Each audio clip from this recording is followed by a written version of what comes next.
Baik, ini sudah pukul 4:10, kita mulai saja. Nanti yang lainnya biar menyusul gitu ya. Kita mulai. Untuk yang pertemuan hari ini rencananya memang membahas materi selanjutnya, yaitu dinamika rotasi. Nah, ini materi yang sering muncul dalam olimpiade biasanya, dan ini materinya materi kelas 11 gitu ya. Nah, untuk yang kelas 10 ini memang sengaja diberikan lebih awal biar nanti setidaknya sudah mengetahui semuanya. Jadi untuk materi di olimpiade biasanya sampai ke dinamika rotasi ini yang berkaitan dengan mekanika. Kemudian langsung saja kita mulai pembahasannya. Untuk dinamika rotasi, nah dinamika rotasi itu berarti kita membahas tentang gerak rotasi dan penyebabnya. Kalau di dinamika gerak lurus, berarti kita membahas gerak dan penyebabnya. Penyebab gerak itu apa? Atau penyebab perubahan gerak itu apa? Itu adalah gaya. Nah, maka nanti dalam dinamika rotasi, kita akan mengenal istilah baru, yaitu torsi atau momen gaya. Ini ya, jadi kita akan menemukan besaran yang baru yang disebut dengan torsi. Kemudian ada juga besaran yang berkaitan dengan kelembaman dalam gerak rotasi. Jadi besaran dalam gerak rotasi, nanti ada torsi dan juga ada yang kelembamannya itu dinyatakan dengan momen inersia. Jadi kita akan memulai dulu dari ini, momen inersia dulu saja. Jadi kita mulai dari momen inersia. Nah, ini adalah momen inersia. Momen inersia nanti secara umum dirumuskan ini I sama dengan K kalikan M kalikan R kuadrat. Ini ya, jadi I sama dengan K kalikan M kalikan R kuadrat. Jadi I ini adalah momen inersia.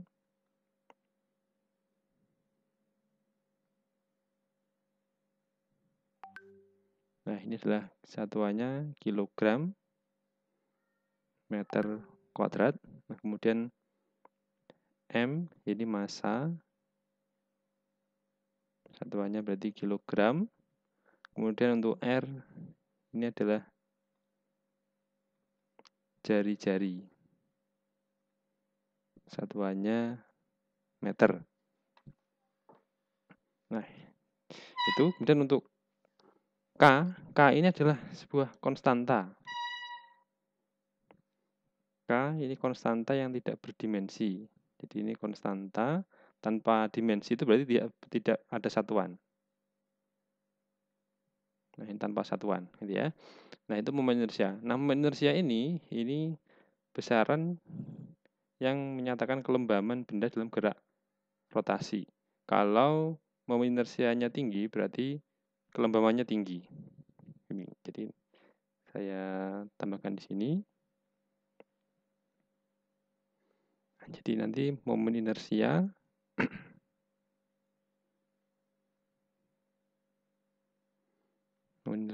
ini adalah menyebabkan kelembaman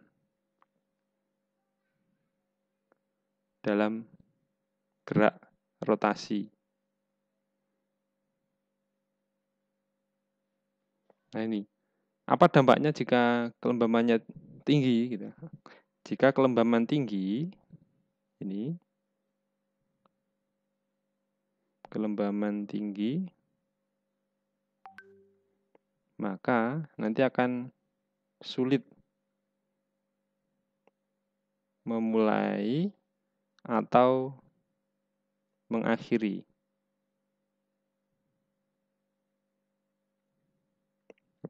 gerak rotasi. Nah, ini ya. Jadi kalau benda itu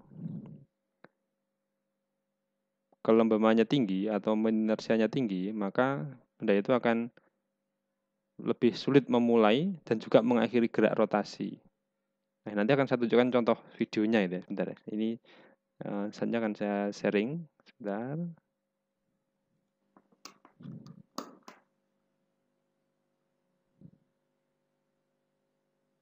Nah, dari situ kelihatan yang ini lebih cepat memulai gerakan. Yang ini lama. Kita mulai terus hingga kecepatannya cukup tinggi. Jika yang sebelah kanan sudah konstan, nah, baru kemudian dimatikan dalam waktu yang bersamaan. 1, 2, 3.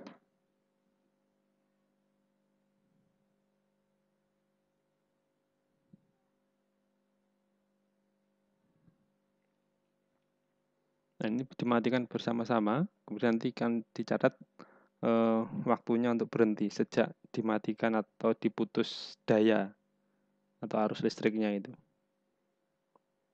Nah, ini akan tampak mana yang berhenti lebih dahulu. Nah, yang ini berhenti lebih dahulu. Ini berarti inersianya lebih kecil dibandingkan yang alat yang satunya ini.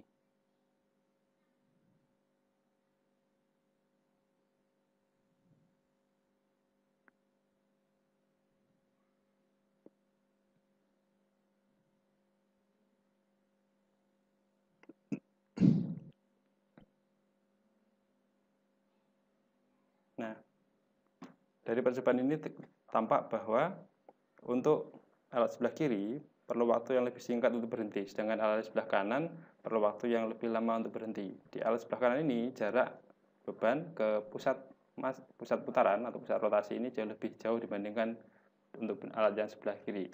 Oleh karena itu dapat disimpulkan bahwa semakin besar jari-jarinya, maka waktu yang diperlukan untuk berhenti itu semakin lama, yang berarti benda ini memiliki kelembaban yang lebih tinggi dibandingkan benda yang sebelah kiri ini, yang jari-jarinya putaran itu lebih pendek dan waktu yang diperlukan untuk berhenti ternyata lebih singkat, yang berarti kelembabannya lebih kecil. Selanjutnya akan kita lanjutkan di percobaan yang kedua.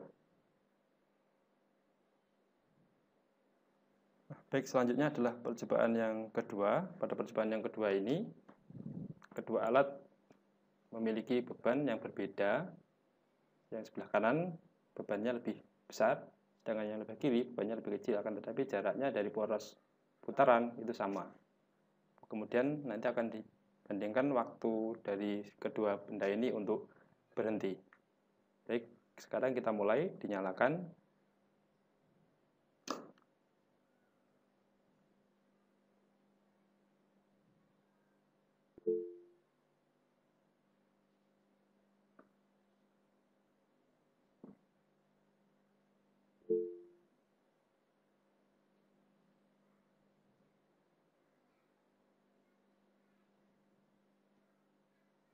Nah, selanjutnya akan dimatikan bersama-sama. 1, 2, 3.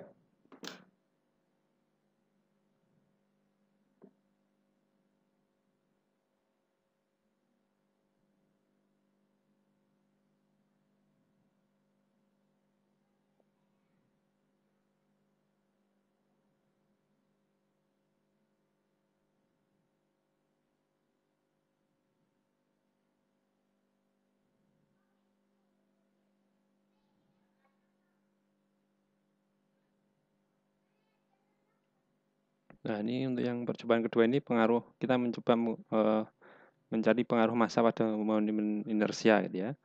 Nanti dampaknya kita lihatnya ada gejalanya dari waktu yang berhenti. Kiri sudah berhenti. Kemudian yang sebelah kanan yang massanya lebih besar masih belum berhenti.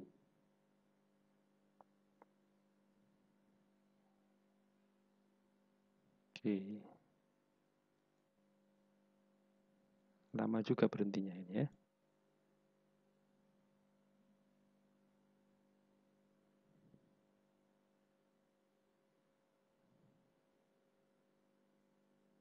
Baik, hal yang kedua sudah berhenti.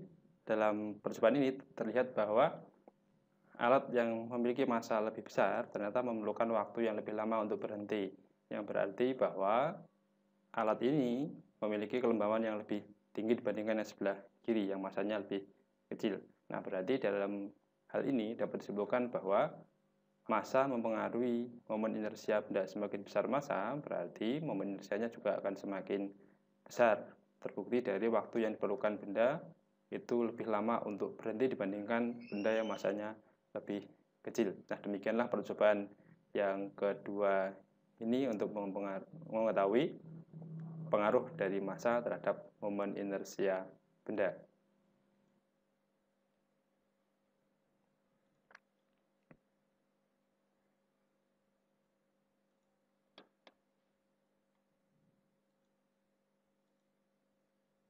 Nah, itu. Jadi itu adalah contoh pengamatan ya, pengamatan gejala yang kita amati tentang pengaruh massa dan atau pengaruh momen inersia pada gerak rotasi. Jadi kalau momen inersianya tinggi, maka itu nanti akan kelembabannya tinggi sehingga sulit memulai ataupun mengakhiri suatu gerak rotasi. Nah, kemudian K ini nanti seberapa nilainya ini? Ini kan konstanta gitu ya. Nah, nanti untuk nilai K itu ada berbagai macam. Jadi kalau untuk benda titik, jadi untuk benda titik ini benda titik, maka nanti momen inersianya ini adalah I sama dengan M kalikan R kuadrat. Jadi K-nya 1. Jadi K-nya 1. Kemudian ada lagi untuk benda-benda yang lain. Biasanya nanti di buku-buku ada disebutkan, di buku-buku di SMA itu biasanya langsung diberikan langsung daftar jadi gitu ya. Beberapa benda yang sering dimunculkan dalam soal. Nah, ini saya tuliskan beberapa yang sering muncul dalam soal. Itu nanti ada cincin. Jadi inersianya untuk cincin. Cincin itu berarti dianggap seperti silinder tapi tipis. Tengahnya bolong ya, tidak ada isinya. Jadi untuk cincin ini nanti inersianya I sama dengan M R R-nya satukan kecil aja biar sama dengan itu MR kuadrat. Jadi K-nya 1. Kemudian untuk ini cincin, jadi kalau cincin ini nanti ada berbagai macam tergantung sumbunya gitu ya. Jadi misalkan ini cincin itu ring ini, jadi sumbu putarnya di sini. Ini sumbu putarnya. Nah, sumbu putarnya pasti pusat lingkaran ini.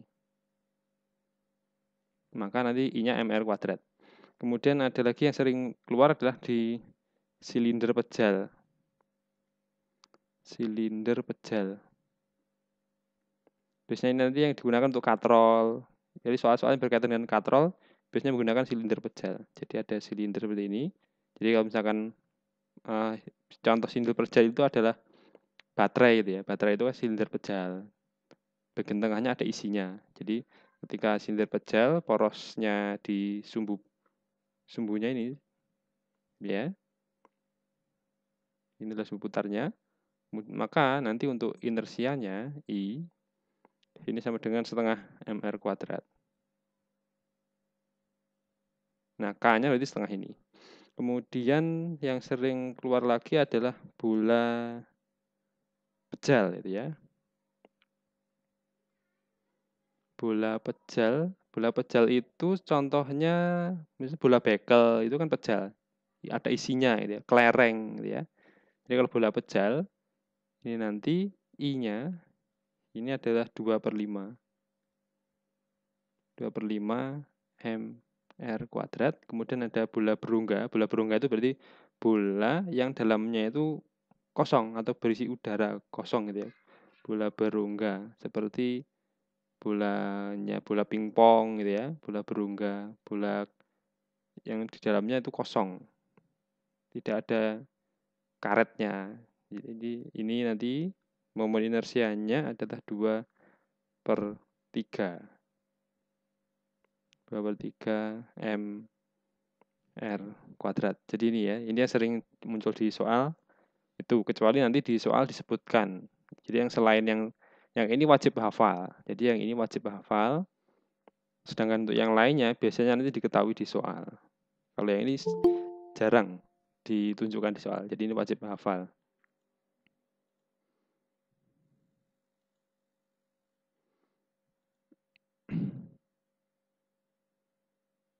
Oke, ini sudah tambah satu lagi. Saya lanjutkan. Jadi ini momen inersia. Nah, sekarang kita contoh ke benda titik. Momen inersia dari sistem benda titik.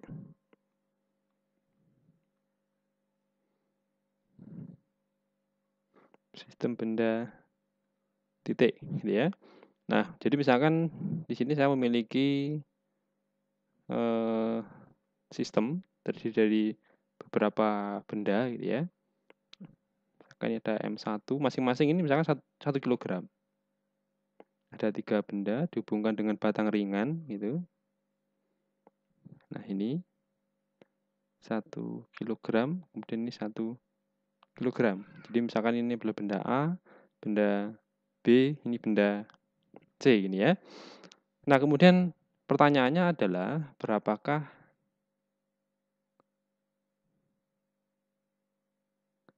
momen inersia?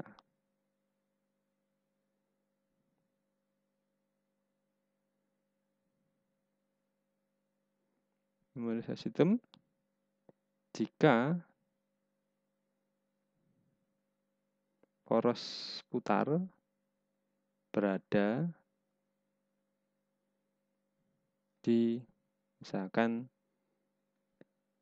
A, kemudian di B, kemudian di C, kemudian yang terakhir di antara A dan B, misalnya di tengah-tengah gitu ya. Yang ini di tengah-tengah ya. Di antaranya ini di tengah antara A dan B. Nah, ini A dan B ini terpisah sejauh ini 2 meter, yang ini 1 meter. Misalkan itu. Nanti kita akan mencari berapa momen inersianya.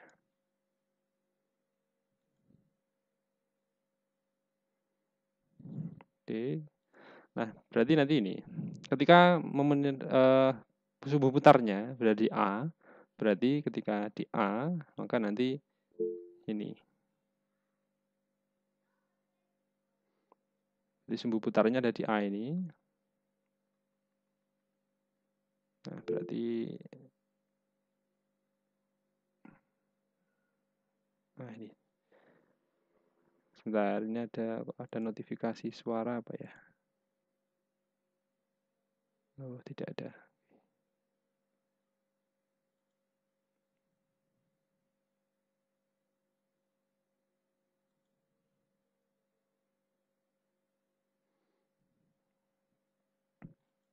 Nah, baik, ketika berada di A, berarti ini A, ini B, ini C, maka momen inersianya ini adalah M A R A kuadrat plus M B R B kuadrat plus M C R C kuadrat.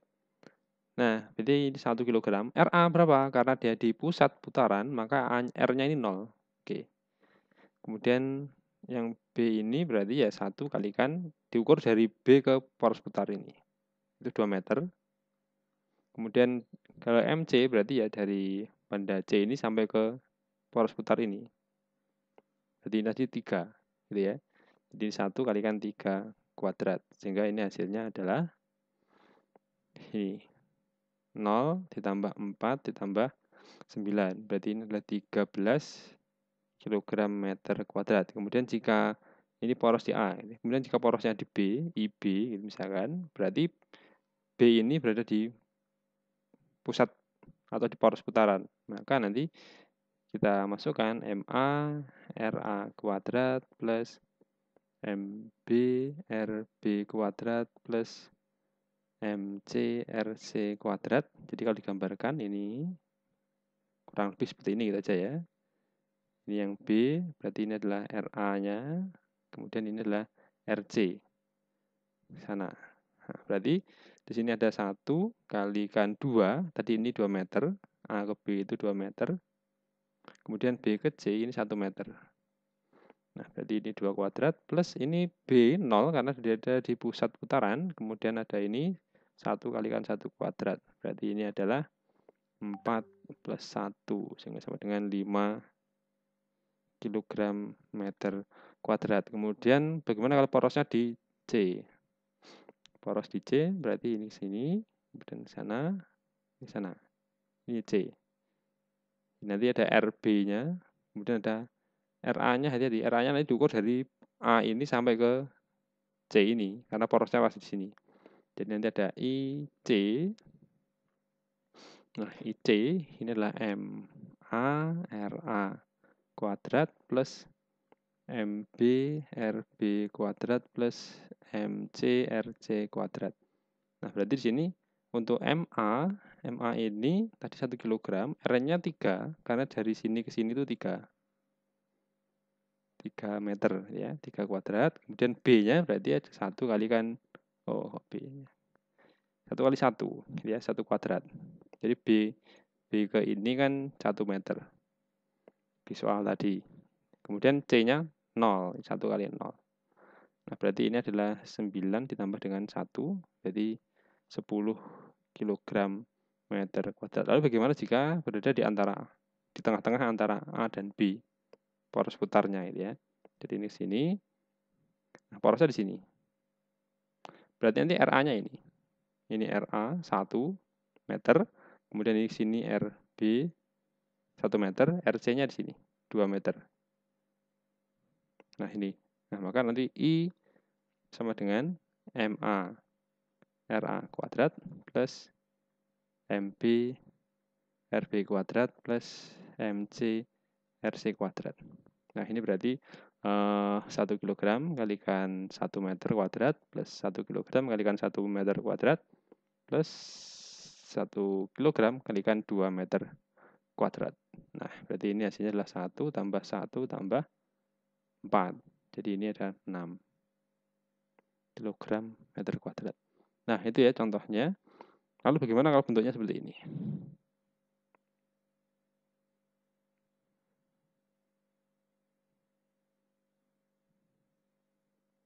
Nah, ini. Kemudian porosnya ada di sini.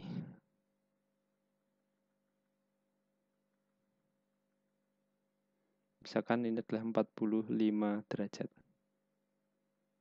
Kemudian ini masing-masing adalah 1 meter. Nah, lalu bagaimana jika ada seperti ini? Misalkan ini A, B, C, gitu ya. A, B, C. Nah, masing-masing misalkan 2 kg. 2 kg, 2 kg, ini juga 2 kg. Nah, berarti nanti bagaimana inersianya, gitu ya.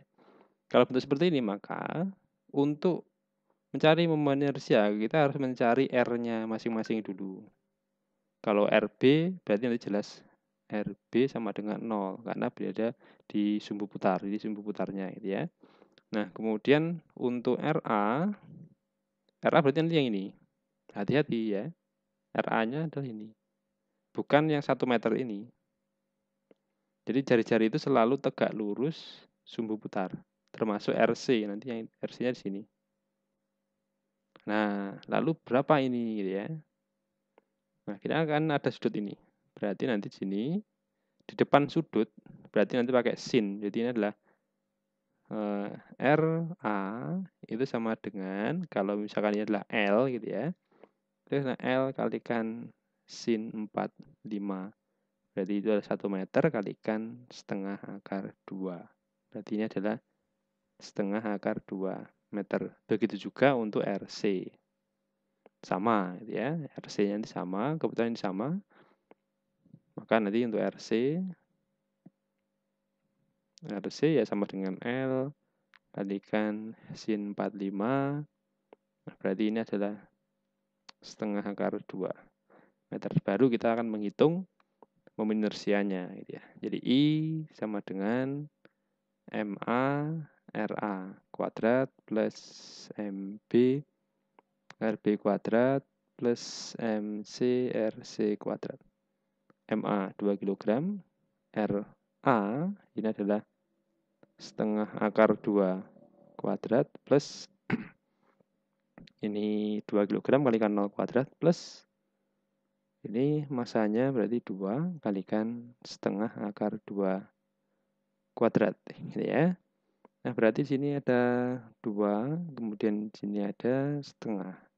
Dikuadratkan, berarti ini adalah sebentar. Iya, setengah.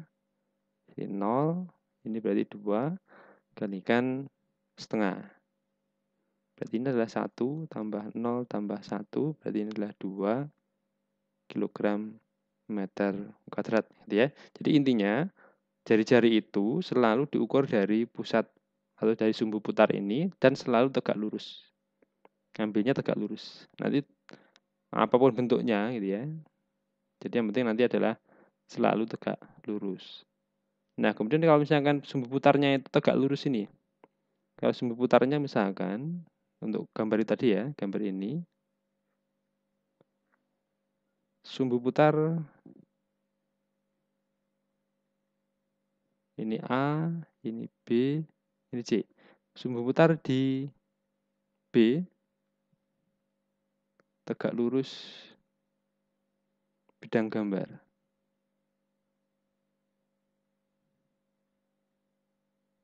Nah ini, tegak lurus bidang gambar. Nah kalau seperti ini maka berarti putarannya nanti kalau diputar bentuknya seperti ini, muternya. Sumbu putarnya pas di sini dan tegak lurus bidang gambar ini. Nah berarti RA-nya nanti ya ini sebagai RA, karena ini kan sudah tegak lurus. Sebagai RC, gitu ya. RB-nya 0, berarti nanti RA-nya RA ya sama dengan 1, kemudian RB sama dengan 0, kemudian RC sama dengan 1 meter. Gitu ya. Jadi kalau ini sumbu putar tegak lurus di sini, ya sudah, berarti langsung ini, jari-jarinya yang ini. Nah ini ya, jari-jarinya langsung jarak antar benda itu. Jadi momen inersianya jadinya adalah MA RA kuadrat plus MB RB kuadrat plus MC RC kuadrat. Nah, berarti ini 2 kali 1 kuadrat plus 2 kali 0 kuadrat plus 2 kali 1 kuadrat. Jadi ini adalah 2 tambah 0 tambah 2. Hasilnya adalah 4 kilogram meter kuadrat. Nah, ini ya. Jadi itu. Jadi intinya kita harus tahu berapa R-nya untuk masing-masing benda itu relatif terhadap sumbu putar. Jadi dalam satu rangkaian benda itu momen inersianya bisa bermacam-macam. Jadi tergantung bagaimana posisi sumbu ya, posisi sumbu putarnya dan di mana letaknya. Nah, itu. Baik, itu adalah momen inersia. Jadi ini masih momen inersia saja. Ini masih sangat banyak nanti materinya untuk dinamika rotasi. Kemudian setelah momen inersia, jadi nanti kita juga mengenal adanya ini teorema sumbu sejajar, gitu ya. Jadi momen inersia yang ini tadi, yang daftar momen inersia ini sebentar. Jadi, nah ini ya. Daftar momen inersia ini adalah momen inersia ketika sumbu putarnya itu berada di pusat massa, melewati pusat massa. Jadi kalau misalkan ini bola pejal gitu ya, ini bola pejal. Nah, bola pejal itu sumbu putarnya ini menembus bola itu, melewati pusat massa. Nah ini ya. Nah, kemudian permasalahan kita adalah ini. Bagaimana jika sumbunya itu digeser? Nah, maka nanti untuk menentukan mencari momen inersianya itu bisa kita cari dengan menggunakan teorema sumbu sejajar. Teorema sumbu sejajar. Ini ya, teorema sumbu sejajar. Jadi intinya, momen inersia yang baru ini sama dengan momen inersia pusat massa ditambah dengan massa benda itu dikalikan dengan pergeseran sumbu putarnya, MD kuadrat. Jadi kalau misalkan ini ya, jadi misalkan digambarkan secara umum, benda ini memiliki massa M. Nah, pusat massanya ada di sini, kemudian sumbu putarnya di sini. Sumbu putarnya pas melewati pusat massa. Nah, pada saat ini dia memiliki momen inersia itu adalah IPM. I pada saat sumbu putarnya pusat massa. Lalu bagaimana jika sumbu putarnya itu digeser? Tapi penggeserannya dia masih sejajar gitu ya. Berlakunya persamaan itu adalah sumbunya ini sejajar. Digeser ke sini. Digeser ini sejauh D. Ini ya. Berapakah momen inersianya ini gitu ya. Nah, ternyata momen inersia ini berlaku ini. IPM ditambah dengan MD kuadrat. Sekarang contoh, kalau misalkan tadi bola pejal gitu ya. Bola pejal di pusat massa ketika sumbu putarnya berada di pusat massa, ini bola pejal. Misalkan bola pejal, ini bola bowling, misalkan bola bowling itu bola pejal itu misalkan masanya 1 kg, atau nanti kita tuliskan M aja dulu. Jari-jarinya adalah R. Nah, ini pusat massanya di pusat bola ini, kemudian sumbu putarnya melewati pusat massa ini. Nah, ditusuk pakai besi misalkan. Nah, ini momen inersianya kan yang tadi 2/5 mr kuadrat. Nah, kemudian bagaimana kalau poros putarnya dipindah di sini, di tepi ini? Nah, ini pindah di sini. Kalau ini kan yang pas di pusat ini, momen inersianya adalah 2/5 mr kuadrat. Lalu bagaimana dengan yang ini? Nah, bahkan nanti untuk mencari itu, I berarti ya IPM ditambah dengan massa benda kalikan D kuadrat. Berarti IPM-nya adalah 2/5 mr kuadrat. Kemudian massa ini digeser, D-nya berapa? D-nya berarti ini. Ini dari pusat ini sampai ke tepi berarti ini sejauh R. Gitu ya, sejauh R. Nah, berarti nanti ada R kuadrat. Nah, akhirnya berarti ini nanti adalah 7/5 mr kuadrat ini. Jadi semakin besar nanti momen inersianya. Kalau sumbu putarnya tidak melewati pusat massa. Jadi ketika benda itu kemudian pusat sumbu putarnya tidak melewati pusat massa, maka momen inersianya akan semakin tinggi. Jadi dia nanti akan kelembabannya tinggi. Di putarannya dia akan lebih sulit memulai putaran dan juga akan lebih sulit mengakhiri sebuah putaran gitu ya. Jadi ini teorema sumbu sejajar. Mungkin nanti akan diperlukan di beberapa permasalahan soal gitu ya. Nah, selanjutnya baru kita akan masuk ke ini, masuk ke momen gaya gitu ya, atau torsi. Sekarang kita akan masuk ke torsi. Atau ada juga yang menyebutnya momen gaya. Jadi ini ya, jadi momen gaya, torsi. Nanti notasinya pakai huruf tau ini.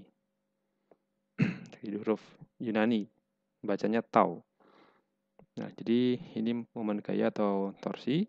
Jadi kalau misalkan ini ada sebuah batang gitu ya. Kemudian di sini diletakkan sebagai poros. Nah, kemudian dikenai sebuah gaya. Ini F. Nah, ini R. R-nya lengannya ini berarti. Nah, jadi R itu adalah jarak titik gaya ini ke poros putar. Nah, kemudian ini bentuk sudut. Sudut antara R dan ini. Sudut antara R dan F. Ini bisa di sini. Nah, ini ya. Nanti untuk torsi, itu nanti adalah tau. Ini adalah boleh. Sementara kita pakai ini adalah vektor gitu ya. Mungkin nanti kalau sudah kuliah, nanti akan menemukan ini bukan lagi vektor ya, tensor atau pseudo vektor gitu ya. Nanti sifatnya pseudo vektor. Nah, baik, tapi ini ya, ditangkap vektor cross vektor. Jadi nanti adalah R cross F. Ini ya. Jadi ini vektor. Jadi punya arah. Arahnya kemana? Arahnya berarti mengikuti aturan putaran tangan kanan gitu ya. Jadi nanti mengikuti arah jempolnya. Kalau kita misalkan putar tangan kanan itu, nanti itu jempolnya. Jadi kalau misalkan digambarkan gitu ya, arah putar, ini kita akan melihat putarannya. Saya gambarkan misalkan seperti ini.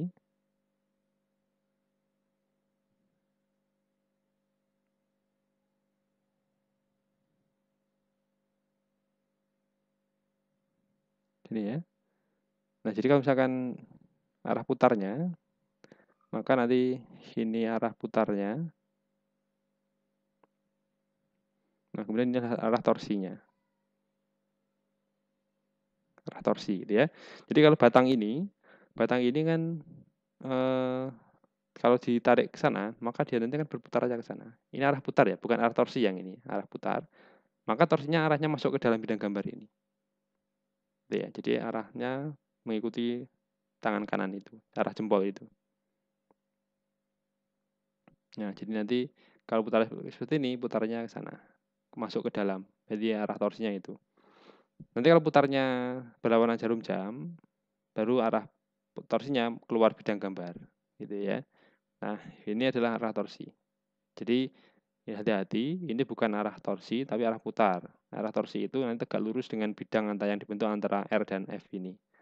Nah, kemudian kalau dicari nilai-nilainya, ini kan dalam bentuk vektor. Kalau dalam bentuk besaran saja, besarnya nilainya tanpa tanda panah di atasnya ini dituliskan biasanya ditulis langsung ada R F kalikan sin theta, gitu ya. Jadi untuk tahu ini adalah torsi, dari satuannya itu adalah Newton meter. Nih, kemudian untuk R berarti ini adalah jarak. Ini satuannya meter, kemudian F ini adalah gaya, berarti ini Newton. Kemudian theta ini adalah sudut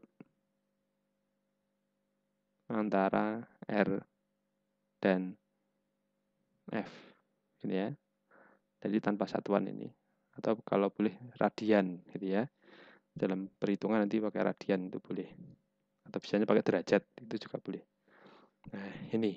Jadi ini adalah tentang torsi. Oke, selanjutnya kita akan ke ini. Jadi contoh. Jadi kalau misalkan ada sebuah batang ini, ya poros putarnya di sini. Ini misalkan diberi poros putar di paku itu, di tembok. Kemudian ini panjangnya adalah misalkan 50 cm, gitu ya. Kemudian ini ditarik, dikenai gaya ke sana. Nah, gitu ya. Nah, ini nanti adalah 37 derajat, kemudian F ini adalah misalkan 100 Newton. Nah, berapakah torsi yang dihasilkan oleh F ini, gitu ya? Torsinya berapa, gitu ya? Nah, maka untuk mencari besarnya ini nanti adalah kita tinggal menggunakan persamaan tau sama dengan R kalikan F kalikan sin. Nah, sinnya berapa, gitu ya? Sin theta. Sudutnya berapa itu berarti? Ada yang tahu? Sudutnya? R-nya berarti kan coba ke meter 0,5. F-nya 100.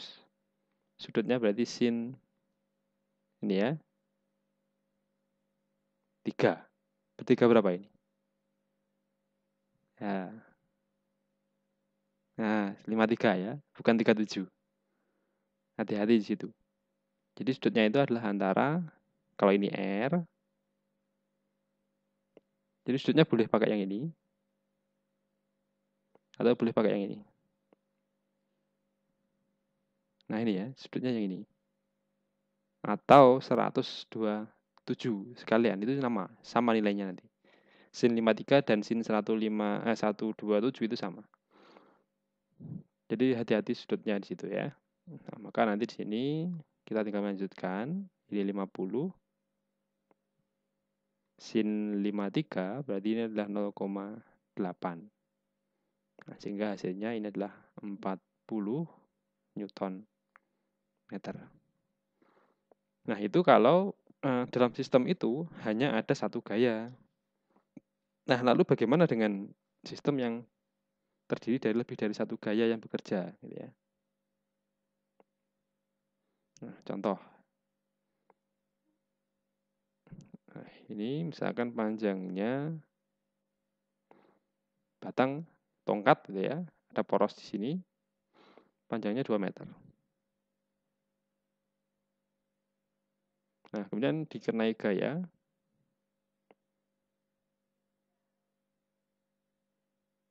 sana, F1 ini adalah 20 Newton. Nah, kemudian di tengah-tengahnya ini ada gaya lagi. Sana, ini membentuk sudut 30 derajat misalkan. Ini ada F2. F2 ini misalkan adalah 50 Newton. Nah, berapakah total torsinya gitu ya. Nah, berarti nanti kita harus menjumlahkan torsi 1 dan torsi 2 ini. F1 ini akan menghasilkan putaran yang arahnya ke sana. Ini ya. Jadi akan menghasilkan putaran yang arahnya ke sana. Kok bisa ini ya? Nah, ini sebentar. Berarti ini saya tunjukkan gambarnya. Berarti kalau misalkan kalian coba nanti pegang ini pulpen di salah satu ujungnya ini, kemudian ditarik gaya, dorong gaya ke atas itu. Maka mutarnya ke situ gitu ya. Kemudian kalau yang F2 itu berarti kan pulpen itu ditarik, dipegang di salah satu ujungnya ini, yang poros ini, kemudian ditarik ke bawah. Nah, berarti bagian ini, F2 ini akan menyebabkan batang ini akan berputarnya ke arah sana. Nah, ini searah jarum jam, yang ini berlawanan jarum jam. Nah, ini kan torsi itu kan vektor, punya arah. Berarti kalau arahnya ini, arah putarnya beda, berarti torsinya itu juga beda arahnya. Jadi, torsi yang arahnya berbeda, itu akan menyebabkan arah putar yang berbeda. Nah, berarti nanti ini ada tanda yang berbeda, berarti. Karena vektor, maka tandanya beda. Nah, bagaimana cara memberi tandanya? Ada buku yang menggunakan yang searah jarum jam itu negatif.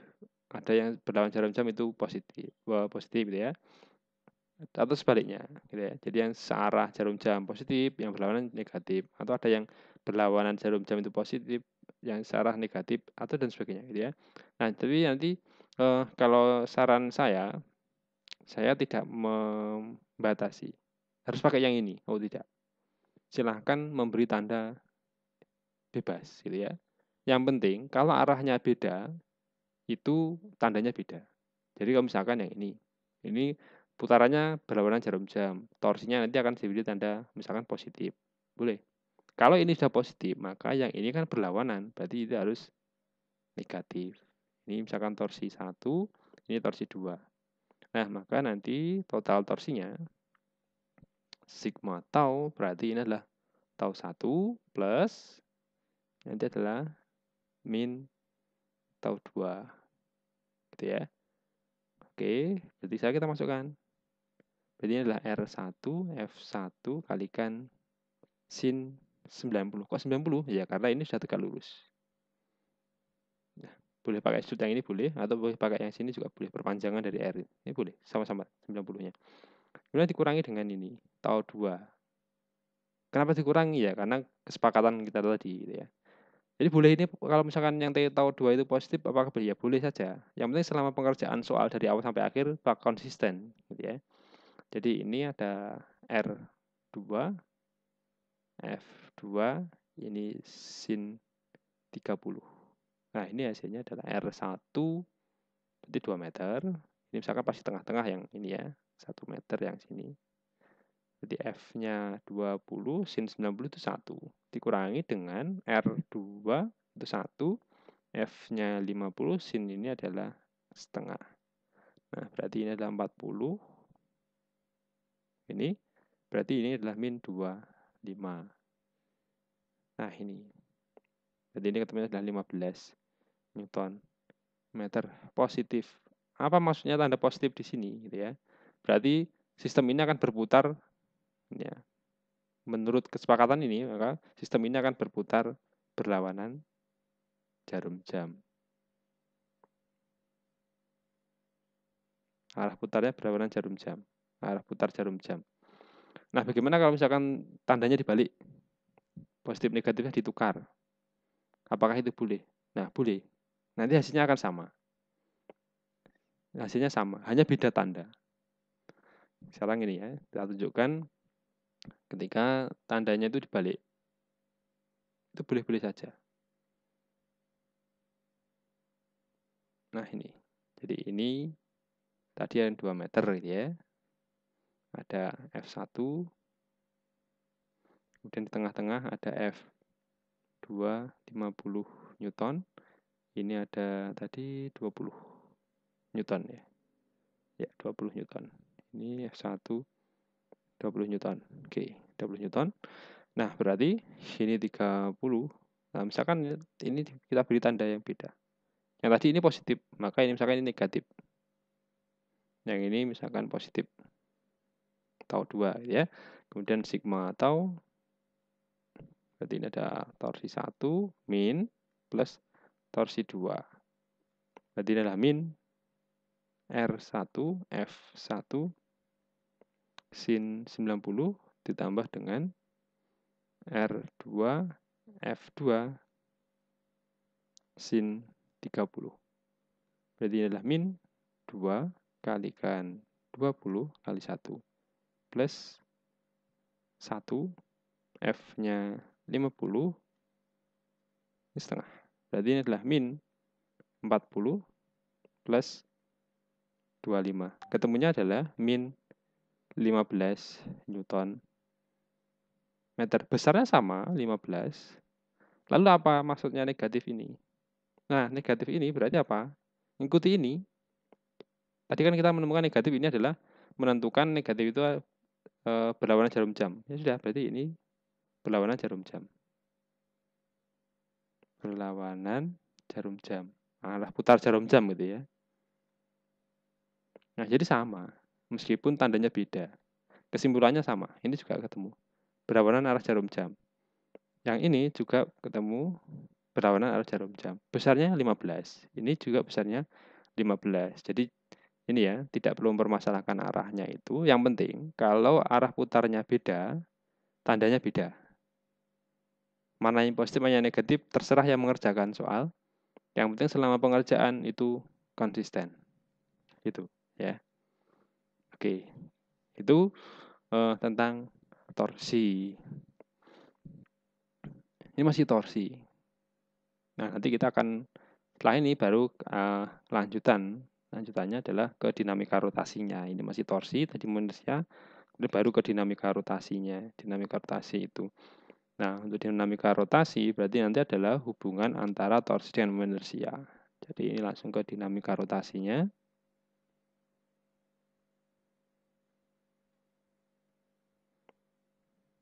Ini ya, dinamika rotasi. Jadi untuk dinamika rotasi, kita mengenal ini. Kalau di hukum Newton 2 gitu ya. Hukum kedua Newton gitu ya. Hukum kedua Newton, kita kan mengenal ada sigma F sama dengan M kalikan A gitu ya. Jadi ada sigma F kalikan M kalikan A. Nah, maka kalau misalkan ini kedua ruas kita kalikan dengan R gitu ya. Kalikan dengan R. Ini berarti kan nanti cross ya. Seperti ini misalkan. Ini cara. Ada banyak cara. Nanti bisa juga ini seperti ini. Jadi nanti ada ini bisa RF gitu ya. Jadi ada sigma ini. Ini jadinya cross gitu ya. Sebentar.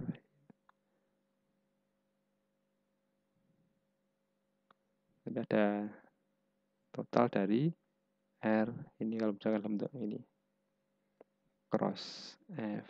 Ini. Kemudian berarti ini ada M. A.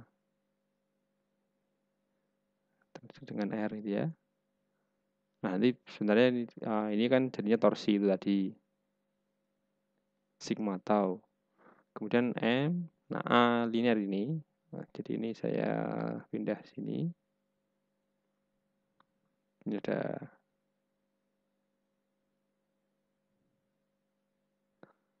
ini ya. Jadi nanti ada A ini adalah alfa kalikan R. Ini. Kemudian berarti ini. Nah, nanti kan ketemunya ada R kuadrat di akhirnya gitu ya. Jadi ini pilih biar tidak bingung, lebih baik tanpa vektor gitu ya. Tanpa vektor nanti biar tidak bingung boleh. Jadi ini ada intinya nanti ketemu ini adalah mr kuadrat alfa gitu ya. Nah, bentuk ini kan inersia. Nah, maka nanti ini sehingga kita peroleh hubungan bahwa sigma tau itu sama dengan I alfa ini. Nah, ini ya. Jadi ini modifikasinya dari sini. Macam-macam sih caranya gitu ya. Ada berbagai macam cara untuk melakukan modifikasi ini. Jadi kan nanti intinya ketemunya adalah kita menggunakan ini. Sigma tau sama dengan inersia kalikan alfa. Alfa itu adalah percepatan sudut. Ini jadi bentuknya mirip dengan yang ini. Dengan bentuk ini mirip. Ya, dengan ini mirip. Sehingga kita peroleh sigma tau sama dengan I kalikan alfa. Jadi kita akan bahasnya nanti adalah dalam dinamika rotasi itu menggunakan persamaan ini. Jadi misalkan contoh terapannya gitu ya. Dia misalkan ini ada silinder pejal. Nah, silinder pejal. Kemudian sini dia didorong oleh gaya ini. F. Ya, ini saya hapus dulu.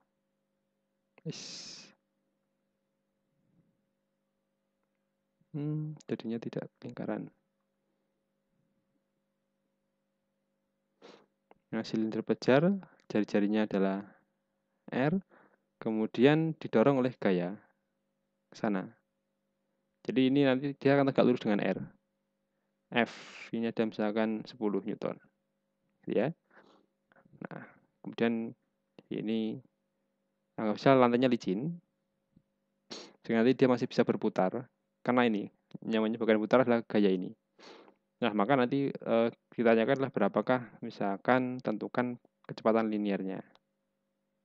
Nah, percepatan ya. Tentukan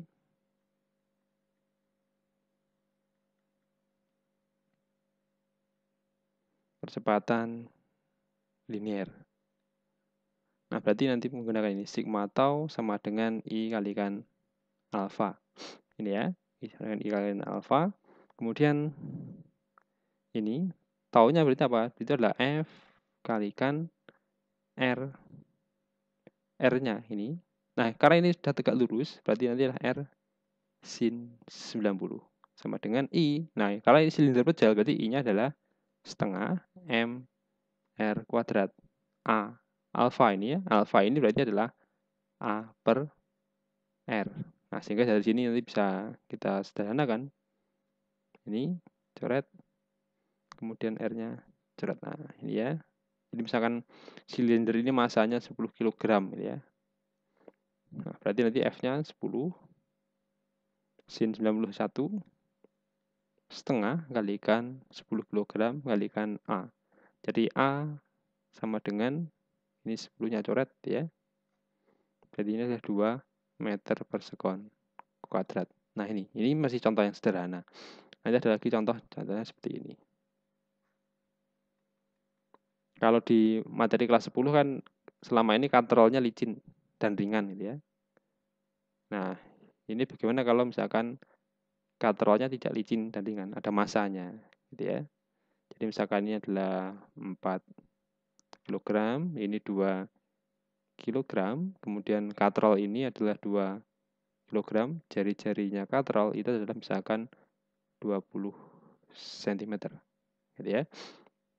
Nah, kalau katrol ini maka dia nanti kita menggunakan silinder pejal. Jadi katrol itu didekati dengan silinder pejal. Jadi inersianya katrol nanti I katrol ini adalah setengah M katrol itu dikalikan dengan R kuadrat. Jadi misalkan ini sebagai M1, kemudian ini adalah M2. Nah, berarti nanti ini kan ada W2, di sini ada W1, T1, di sini ada T2. Nah, kalau kondisi seperti ini 40 Newton, berarti ini adalah 20 Newton. Maka kemungkinan yang terjadi itu adalah ini turun. Nah, ini ke sana. Talinya ringan gitu ya. Nah, berarti nanti muter. Nah, kalau untuk kasus ini, maka katrolnya berputar. Beda dengan kalau membahas di materi kelas 10 hukum Newton itu katrolnya ringan, maka tidak berputar. Tidak ada kita tidak membahas rotasinya ini. Nah, maka kalau ini, oh ini sudah jam 5 lebih. Kita lanjutkan sebentar ya, ini diselesaikan. Berarti ini berputar, maka ini ada tinjauan dinamika rotasinya. Maka misalkan yang ditanyakan adalah tentukan T1, kemudian T2 dan A. Misalkan ini. Gitu ya. Nah, maka nanti kita akan tinjau untuk menyelesaikan tinjau benda satu-satu gitu ya. Tinjau benda satu. Kalau benda satu berarti kan ini ada W1, ini ada T1. Nah, gerakannya itu ke bawah A. Maka yang benda ini kan dia bergerak translasi namanya. Bergerak lurus, translasi. Nah, kalau translasi maka menggunakan ini, sigma F sama dengan M kali A. Gitu ya. Berarti apa di situ? Sigma F-nya ada W1 min T1 sama dengan M1A1. W1-nya adalah M1G min T1 sama dengan M1A1. Nah, berarti nanti di sini T1 itu sama dengan M1G min M1A. A1 sama dengan A, gitu ya. Nah, jadi ini persamaan sebagai persamaan satu.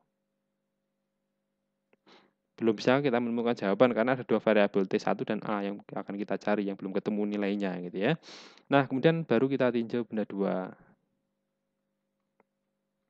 Nah, penyelesaiannya menjadi lebih panjang dibandingkan dengan materi di kelas 10. Tinjau benda 2. Berarti ada benda 2 tadi. Ini ada W2. Di sini ada T2.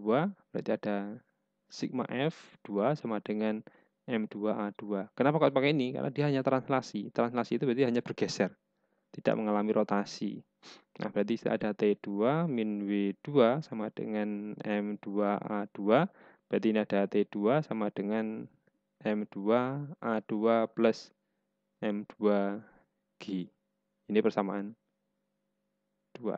Nah, baru sekarang kita tinjau katrol. Nah, katrol berarti kan ini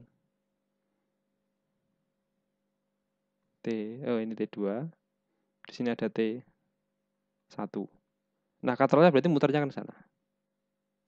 Nah, ini ya. Maka nanti ini yang searah dengan menyebabkan putaran ini, itu ada T ini plus, maka nanti kita beri negatif. Karena ini yang melawan. Kalau akibat putaran T2 ini putarannya kan menyebabkan putaran ke sana. Ini ya, maka kita beri tanda negatif. Nah, kalau katrol ini berputar, berarti nanti dia rotasi. Penyelesaiannya berarti sigma tau sama dengan I kalikan alfa. Hati-hati di sini ya. Kalau kita bahas di materi hukum Newton di kelas 10, yaitu katrolnya licin dan ringan, maka T1 dan T2 itu jelas sama. Ya, T1 dan T2 sama. Tapi kalau ini belum tentu sama. Ya. Kalau sama, maka tidak ada rotasi. Nah, kalau katrolnya itu berputar, berarti torsinya harus beda. Kalau torsinya beda padahal jari-jarinya sama, maka nanti T1 dan T2 itu pasti tidak sama. Oke, sekarang kita lihat dari sini. Torsinya T1 ini akan menyebabkan putaran ke sana, searah dengan arah rotasi ini, sedangkan putaran ini T2 itu menyebabkan putaran ke sana. Nah, ini kan melawan ini ya. Jadi misalkan ini arah positif, berarti ya ini yang searah dengan putaran ini positif, yang ini yang negatif. Kita aja ya. Jadi yang melawan ini, menghambat, ini kita beri tanda negatif. Sehingga ini kita selesaikan di sini. Ada torsinya 1 dikurangi torsinya 2, itu sama dengan setengah MR kuadrat. Kok setengah MR kuadrat? Ya karena katrol tadi. Katrol kita dekati dengan silinder pejal. Sedangkan alfanya itu adalah A per R. Gitu ya. Kemudian torsi 1 berarti itu ada T1 kalikan R. Ini kan sudah tegak lurus. Gitu ya. Berarti sin 90 min T2 kalikan R sin 90 berarti ini adalah setengah M kalikan MK gitu ya. Massa katrolnya tadi 2 kg. Oke. kalikan, berarti ini tinggal ini ya, tinggal R. Yang ini kan bisa kita coret sebenarnya. Oke, berarti itu tinggal R. Nah ini R-nya semuanya sama. Kebetulan gitu ya, kebetulan R-nya semuanya sama. Bisa kita coret, tapi nanti kalau tidak sama ya tidak boleh coret gitu ya. Oke, kemudian sin 91, berarti ini tersisa tinggal T1. Oh kok merah ini.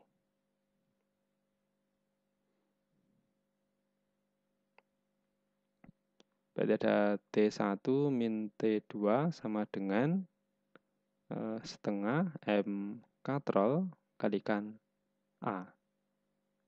Kita lihat dari sini ya. Oke, baru kemudian kita masukkan T1 tadi berarti kan adalah M1G min M1A. Kemudian yang T2 berarti ada tadi T2. T2 ini, ditambah gitu ya. T2-nya berarti tambah. Ini ada M2A plus M2G. Ini setengah kalikan massa katrol kalikan A. Berarti nanti yang ada A-nya kita kumpulkan.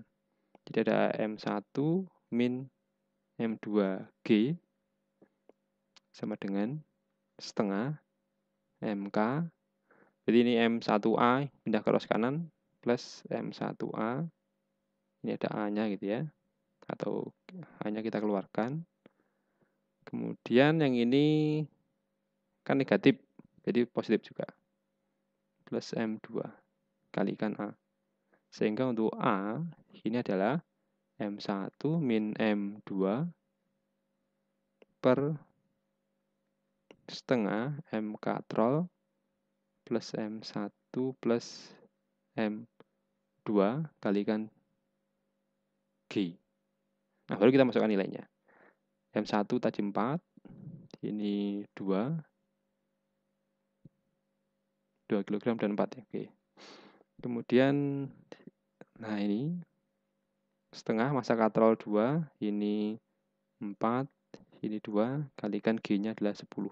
Berarti ini adalah 20 per 1 tambah 4 tambah per 7 meter per sekon kuadrat. Jadi ini percepatan linearnya. Bagaimana dengan T1? T1 ya berarti kita masukkan aja di sini.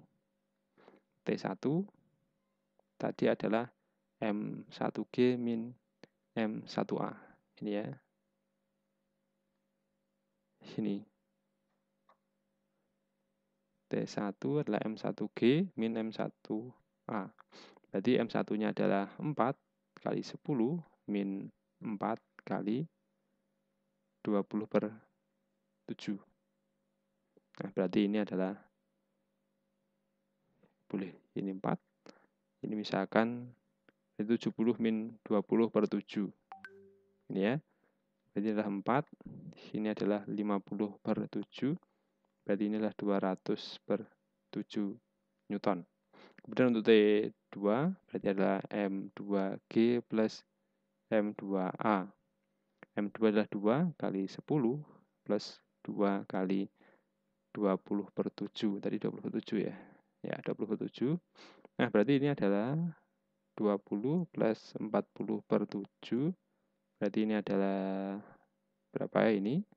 140 plus 40 per 7. Berarti ini adalah 180 per 7 Newton.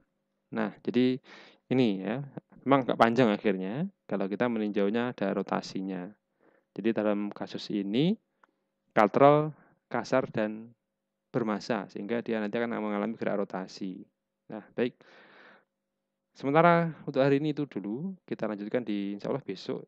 Kita lanjutkan lagi masih di ini kelihatannya ya, masih di dinamika rotasi karena nanti masih ada materi tentang momentum sudut dan lain sebagainya dan contoh-contoh beberapa kasus gitu ya. Baru kemudian minggu depan kita fokus ke soal-soal olimpiade gitu ya. Jadi untuk hari ini saya akhiri sekian dulu. Assalamualaikum warahmatullahi wabarakatuh.